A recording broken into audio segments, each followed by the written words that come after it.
os efeitos colaterais da liberdade sem fronteiras. Pessoas que utilizam a internet para praticar crimes e dar vazão a distúrbios psicológicos. Pedófilos, fraudadores e crime organizado unidos pelo anonimato na rede virtual. As tentativas de controlar o que é aparentemente incontrolável, o fluxo de informações no mundo digital, as dificuldades para combater os criminosos virtuais e um projeto de lei do Senado que trata do assunto. Censura ou responsabilidade? Veja agora, na última parte do Repórter Senado, Vida Digital. Há 6 anos, Marcelo decidiu investir na internet e montou uma empresa especializada em programas de computador para a rede. A primeira ideia foi um sistema para a administração de condomínios residenciais e comerciais. Para ele, a segurança do programa impulsiona os negócios. Cuidado com a segurança ele é fundamental. Os clientes não teriam a opção de estar contratando se você não mostrar a eles que é 100% seguro. Então você tem que ter um site seguro, blindado, utilizando técnicas de firewall, técnicas anti-invasão, serviços para detectar possíveis falhas de invasão. Em um mundo onde todos estão conectados, fica tão fácil encontrar o vizinho quanto alguém que está do outro lado do mundo. Mas essa poderosa vantagem da internet também pode ser uma grande ameaça quando você encontra alguém que está mal intencionado. É como se o perigo não tivesse nome e nem rosto e pudesse vir de qualquer lugar. O professor Pedro Antônio Dourado pesquisa o tema da segurança nos computadores há 12 anos. Ele explica que a integridade das informações, quando elas trafegam pela internet, pode ser protegida pela criptografia, ciência capaz de codificar mensagens para que elas só possam ser decifradas por destinatários autorizados. É como se apenas eles tivessem a chave para abrir essa porta. A criptografia não é mágica. Ela traz a responsabilidade de como se defender para quem está usando-a. Porque o ataque não vai mais acontecer no meio do caminho. Vai acontecer agora na origem ou no destino. Para o professor, assim como no mundo real, é o usuário do computador que deve ter cautela para evitar os ataques. Por acaso uma chave é garantia, a chave da porta da sua casa é garantia que um assaltante não vai sair de trás do poste a hora que você enfiar a chave na porta? A diferença com o sistema operacional é que você não vai estar vendo o atacante e ele não vai lhe precisar encostar a arma. Willan escapou por pouco de ser vítima do roubo de senha e de dados pessoais na internet. Não aconteceu porque eu percebi que era uma página equivocada que foi disponibilizada naquele momento, né? E não... Página falsa. Exatamente, né? Tentando fazer esse tipo de o hack, né? Tentando invadir minhas informações pessoais, não. A delegada da Polícia Federal mostra os e-mails usados para capturar os dados dos usuários. São os chamados phishings, mensagens atraentes criadas para fisgar os internautas. Ela explica como o crime é cometido. Uma pessoa que a gente denomina de programador, ele desenvolve um programa capaz de, uma vez infectada a máquina da vítima, dar acesso a todos os dados bancários e pessoais que essa vítima digitar quando for acessar uma página de banco.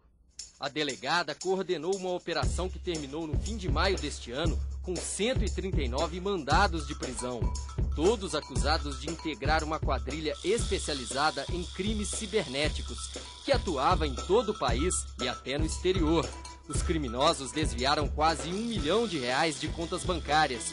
Só foi possível iniciar a investigação com a ajuda de provedores de internet, que forneceram os dados de identificação dos computadores na rede. Alguns provedores hoje já fornecem esses dados mediante ofício, a partir dos quais a gente tem algum elemento para se trabalhar dentro da investigação. Outros ainda apenas com autorização judicial. Daí a necessidade de uma regulamentação do armazenamento desses dados, para que a polícia tenha um ambiente pré-delimitado para trabalhar, principalmente na questão do acesso à informação e do armazenamento. A delegada defende exatamente o que prevê um projeto de lei que já foi aprovado com alterações no Senado. Um dos artigos determina que os provedores guardem os dados de acesso dos usuários por 3 anos, para que eles possam ser cedidos à polícia depois de autorização judicial. Quanto ao prazo de 3 anos, foi um prazo que chegamos em termos de consenso. Mas há provedor no Brasil que guarda por 5 anos. A Alemanha guarda por 1 ano e meio.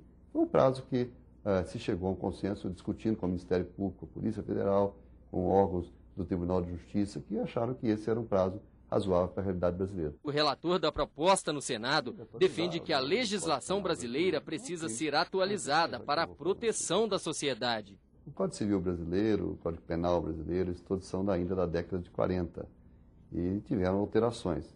No caso específico dos crimes cibernéticos, nós precisamos atualizar a nossa legislação com crimes que surgiram com novas tecnologias. Eu fui o subrelator da comissão da CPI da pedofilia. Nós aprovamos no mesmo dia que eu aprovei aqui no Senado esse projeto dos crimes cibernéticos. Nós aprovamos uma parte específica para colocar que é também crime você possuir mensagens de pornografia infantil. Isso antes era crime apenas vender ou comprar. Isso já virou lei. Hoje, transmitir material pornográfico infantil pela internet é crime, sujeito a pena de 3 a 6 anos de cadeia.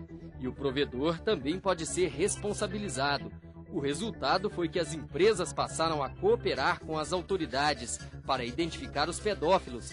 Até o Google se comprometeu a colaborar. Diz que apoia legislações que garantam mais segurança na rede e que os crimes na internet são globais e que, por isso, precisam ser combatidos por uma legislação de âmbito internacional.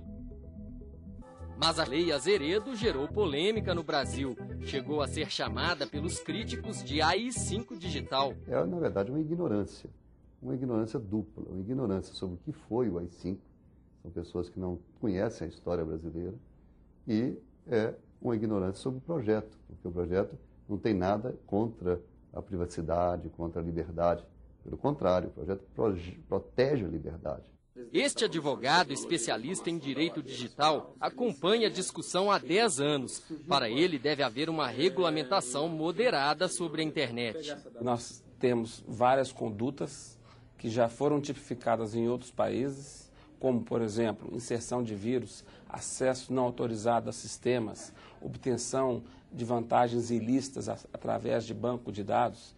Todas essas condutas não existiam ou não existem no nosso Código Penal e, como nós sabemos, existe um princípio do direito penal que não admite a analogia, razão pela qual é importante que haja a regulamentação para que a gente possa alinhar a legislação brasileira àquela que trata do mesmo assunto em âmbito internacional. O que a sociedade está tendo de prejuízo com o fato de que ninguém consegue mais normatizar e fiscalizar o mercado financeiro por conta da informática, são prejuízos muito maiores do que dificuldades de identificar crimes que já estão previstos no Código Penal e no Código Civil hoje. E ficam aí querendo aprovar leis que vão dar poder demais a intermediadores tecnológicos que já têm muito poder hoje, a pretexto de tornar mais eficazes os combates a crimes que já estão tipificados. É esse o problema que eu vejo no projeto de lei como ele foi aprovado no Senado. O deputado federal Júlio Semeghini é o relator do projeto de lei na Comissão de Ciência e Tecnologia da Câmara dos Deputados. Ele adianta as alterações que pretende fazer no projeto. Nós estamos limpando toda a responsabilidade do provedor. Há no projeto que veio do Senado um item que obriga o provedor de acesso a estar passando qualquer informação de desconfiança ou coisa desse tipo para as polícias. Então você vai alertar um provedor, vai aumentar a responsabilidade, querer transformá-lo ele num papel de polícia, de fiscalização, de jeito nenhum. A consultora da Câmara dos Deputados, Elizabeth Veloso, faz um alerta. Para ela, a tecnologia vai estar sempre à frente dos governos e das tentativas de regulação. A indústria está anos-luz na frente dos governos e dos reguladores, em termos do que é a comunicação e do que é a tecnologia hoje. Não é que a internet tem que ser uma terra de ninguém, mas ela tem que ser mantida como uma terra livre, que não seja sob a tutela dos governos, como acontece na China, em que até o conteúdo é filtrado. É preciso ter muito cuidado, uma calibragem, acho que sim, ideal, para que você não esteja tutelando e faça da internet um grande Big Brother.